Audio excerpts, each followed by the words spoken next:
Hello, good afternoon. This is Kevin Jones. I'm the Executive Director of Sakia, and this is now day 19 of the coronavirus lockdown.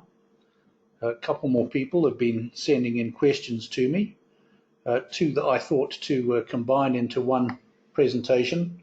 What is Sakia doing to stop the exploitation of vulnerable workers? And second, can we set pay scales for specific jobs and ensure that people are paid fairly?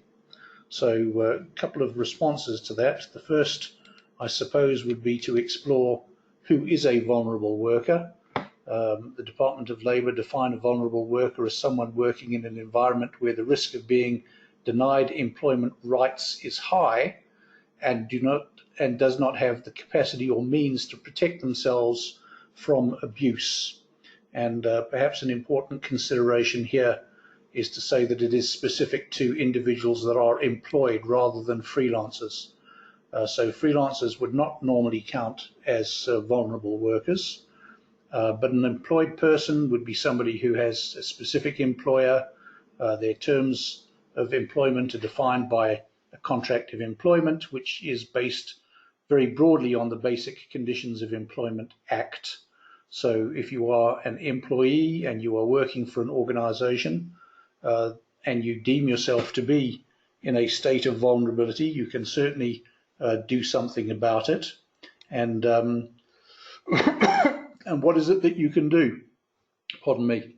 So all of the Sakia corporate members have signed a Sakia business code that binds them to a higher standard of business and ethics. And if you feel that you are being abused, you would be more than welcome to contact us.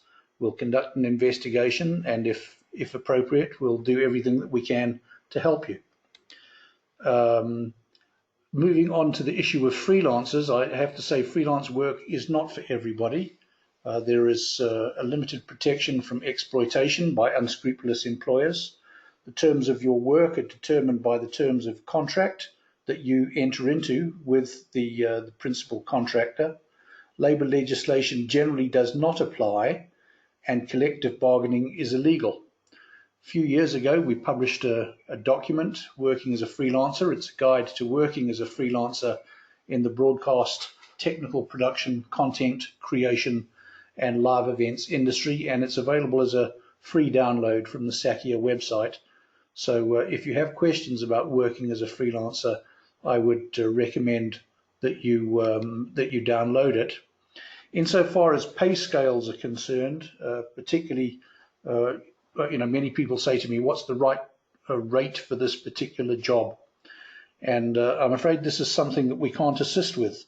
In terms of the Labour Relations Act, freelancers are independent contractors. They're not allowed to join a trade union. They're not allowed to engage in collective bargaining.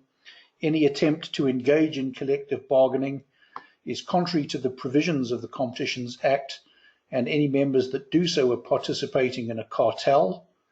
So it's highly illegal. Even a discussion relating to price fixing or the setting of guidelines is seen as collusion and anti-competitive behavior.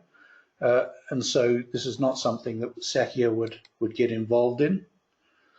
I hope that I've answered your questions. If you have any other questions about Sakia and our activities, please don't hesitate to ask. We've still got another 2 weeks of lockdown, and I will absolutely make an effort to answer all of the questions that are sent through to me. Thank you very much.